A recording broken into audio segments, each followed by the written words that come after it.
Hallo zusammen bei dieFilmfabrik, es ist wieder Zeit für ein schönes Interview. Ich habe den Darsteller von Neville Longbottom aus den Harry Potter Filmen hier. Und jetzt fragt ihr euch vielleicht, gibt es einen neuen Harry Potter Film? Nein, aber in Köln gibt es jetzt die Ausstellung Harry Potter The Exhibition im Kölner Odysseum. Ist gerade eröffnet worden und deswegen ist er auch bei mir zu Gast und ich freue mich riesig, dass er da ist. Matthew, it's a pleasure to have you here. You're in Cologne for the exhibition. And what was your first impression of the exhibition as you went into the Cologne Odysseum? Well, the thing about this exhibition is that once you go through the first door and you see the Hogwarts Express, immediately you are just in this world. You know, it's completely immersive, and you take a tour through, and it's not like a museum where there's just a few bits on display. The whole thing, the whole exhibition is part of the world. So you feel like you're walking through Hogwarts, or you're walking through some of the many sets and locations that we had on the film. And yeah, I had a feeling of real nostalgia. You know, it just took me back. I felt like I was a kid again working on the films. It was strange, but it was in a good way. It's great. Yeah. 2 years ago, the last movie released everywhere. So you took a very long journey with 8 movies. You shot for Harry Potter. How is this feeling for you to come back, to be again in the Harry Potter world and the Harry Potter universe? You told me right now that it's like being a kid again. Yeah. But what was that kind of feelings to say, okay, I'm at the Harry Potter cast and this kind of journey, because everyone knows you as Neville. Mm-hmm. So can you describe that? Yeah, of course. Well, I actually finished filming like 4 years ago. Oh, yeah. Yeah. Because the film took so long to post-production. So it's been 4 years that I've been working on other projects, doing things wildly different from Neville. And so, Harry Potter's not really been on my mind very much for the past 4 years. And then you suddenly come to the exhibition and it takes you back, and it just reminds you of all those good times that you had, and I think that's absolutely brilliant. There's something about Harry Potter, the fan base that we have, the commitment to the fans, the fact that 4 years after we finished and years after the film came out, there's still a demand for this exhibition. The fans still want to come and turn out and see this stuff. And when they asked me if I wanted to come to Cologne to be a part of this opening, it was an opportunity for me to revisit this world along with the fans as well. So I jumped at the chance. Really, it's been great to be around and be talking about it again. Yeah. And you see, magic is still here because my colleagues and mates, they met you 5 minutes ago. Yeah. And everyone is totally excited because there's so much magic with all this Harry Potter stuff. But don't you think sometimes, okay, I'm Matthew, it was just a role, it was just a character I played, so okay, I was Neville, but right now I'm Matthew and I have completely different plans with my life right now. Yeah. Is it sometimes very difficult? Yeah, I mean, absolutely. There's there's pros and cons of the whole thing. Since finishing Potter, I've tried to obviously come away from the character. Whenever you do any project for a lengthy period of time, particularly one as high profile as Harry Potter, to play the same role for 10 years, it's only natural that you're going to become associated with that. And I have tried to move on, and as I say, the roles that I've taken since then have been completely detached from Neville. But at the same time, I would never have been able to do those things had it not been for Harry Potter. I wouldn't be sat here now in Cologne, Germany, talking with you. I've been very, very fortunate and very lucky that I was a part of that phenomenon. And there's a lot worse things that you can be associated with. Definitely. And it's opened a great deal of doors for me. And so I don't mind talking about it. And it was one of the greatest roles that I've played. I don't mean in terms of the success of Harry Potter. I mean, just in terms of the journey that I was able to take with Neville as an actor was a lot of fun. And you don't always get characters as rounded and as enjoyable to play as that. So no, I mean, again, like you don't want to dwell on it. and you do want to move on, but at the same time, you don't want to begrudge people wanting to talk about it because it was a great part of my life. Yeah. Do you have a favorite spot at the exhibition because it reminds you the most of the good times? Well, yeah. I mean, I've been talking sort of mostly this week about two aspects of the exhibition. There's a section that's sort of devoted to Neville. So seeing my old costumes and my old props brings back some memories. Definitely stirs a lot of emotions.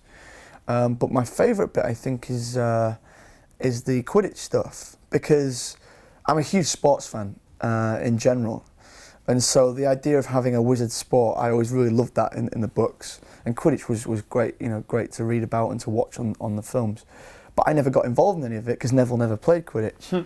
So to be able to go into the exhibition, and you can get hands-on, you can pick up the quaffle and throw it through the hoops and check out all the different the kits and the costumes that the teams wore throughout the years and how they evolved. Because the costume design stuff's incredible, and seeing how they evolved over the years, I like that. That's really cool. I love also the how do you say in English the Rahmen? The mandrake. The mandrake. Yeah. Yeah, that's horrible though, right? It's awful. It's so great, and it's one of the famous scenes with Neville. Yes, yes, because he didn't put his earphones. I really love that. But what kind of plans do you have for the future? Maybe there's an exhibition anywhere else, but what do you do right now, and what's your plans for the next year? Sure. Well, as I said before, like Harry Potter's not been a huge part of my life for the last sort of few years. This exhibition being opened has been my first time to really go back to it for a while. I've been working for the BBC for quite a while now. I've done 2 series for them, two different series. One of them has been commissioned for a new series, so I'm going out to South Africa in 2 weeks to film that. It's a show called Bluestone 4-2, where I play a British Army bomb disposal technician in Afghanistan. So completely different stuff. Yeah, absolutely. Yeah. I mean, the role that I play in that, my nickname in it is Tower Block. He's called Tower Block, and he's about as other end of the spectrum as Neville as you can possibly get. I've just done a show also for the BBC, which I can't actually talk about yet, but I've been out in the Caribbean doing that, and that role was very layered. Very, there was so many different aspects to him. That was great fun. So stuff far away from Hogwarts and stuff like definitely, that. Definitely. And that's not by choice. I've not called my agent and said I need to do things that are completely different. They're just the roles that have come up and that I've been attracted to, and yeah. And we're doing YouTube shows here in Cologne. So do you have special things you watch on YouTube? You have special things subscribe, something like that? I don't subscribe to any one in particular on YouTube, but I find YouTube itself such a wonderful medium. I think it's incredible. What is happening in the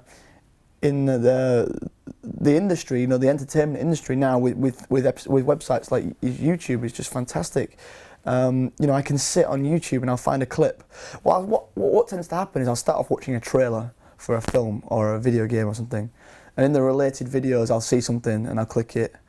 I'll end up watching that and again, and I'll just spend hours just watching stuff on YouTube. I was just watching, we were just watching literally before we just started this interview. I was watching the 160 greatest Arnold Schwarzenegger quotes, and you just think, who has the time to edit that together? And it's brilliant. It's 10 minutes long, nice and quick. There's one person who I've seen a lot of her videos. Jenna Marbles. Of course. Yeah. She's great. I've seen a lot of her videos. Yeah, she's crazy.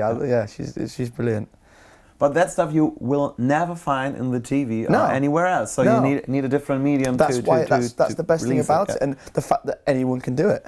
You need an internet connection and a video camera, and that's it. And you can choose for your own what I'm going to do today and tomorrow you and don't the next. You don't have anybody dictating your content. You don't have accountants telling you can't do this, you can't do that. You just do what you want to do, and either people like it or they don't like it, but it doesn't matter. Yeah, of course. You would see later, and in the TV industry, you would say, okay, we have to have a check for the audience. and we already produced it and we already know the answer. But if you could do your own YouTube channel, because you can, but if we would now create a channel, what would you do? Wow, gee, what would I do? And what was it? The name of it? Just Matthew Lewis, or you have something crazy in your mind you want to call your channel? It's your channel. It's my channel. I'd probably do something totally irreverent, and it'd be like maybe some kind of like quick sketches, you know, comedy sketches, a lot of satire, you know, maybe talking about politics and stuff in a very tongue-in-cheek way. I get all my friends involved, and we just sit around and write sketches and just perform these sketches. You know, I love performing, and comedy is an element that I'm spending a lot of time involved in at the minute, doing a lot of comedy stuff. So call us. We have lots of camera guys, and we can edit it. Yeah. So no problem. I'll Just bear call that in us, mind. Matthew. So if you want to do it, you can. Of course, that's the positive aspects of the internet. Well, that's it. That's great. Thank you for coming. It was really a pleasure. Like childhood dreams sitting just next to us. It's That's very kind of you. very great. The pleasure was all mine, I can assure Thank you very much. Und ich kann euch sagen, wir haben auch ein Video mit Matthew gemacht bei Sendertime, mit Chrissy, Anna, D-Fashion und dem kleinen Pablo. Und da gab es eine ziemlich coole Challenge bei Sendertime. Checkt das Video auf jeden Fall, da ist Matthew auch nochmal dabei. Sein Twitter-Account verlinken wir auch mal, weil irgendwas müssen wir auch für ihn tun. Because we cannot link your own YouTube channel because you are just creating it. So, We're getting there next year. next year wird er wieder hier sein. Schön, dass ihr dabei wart. Bald gibt es dann mal wieder eine Filmkritik oder ein anderes Special. Aber schreibt doch mal in die Kommentare, wie ihr es findet, dass Matthew jetzt hier ist und was er jetzt so macht. Und ob es auch euch interessiert, wenn Leute, die jetzt keinen gerade einen Film rausgebracht haben, dass sie hier sind. Schreibt es in die Kommentare und wir sehen uns bald wieder bei der neuen Filmkritik hier bei die Filmfabrik mit mir, der Dominik. Macht's gut.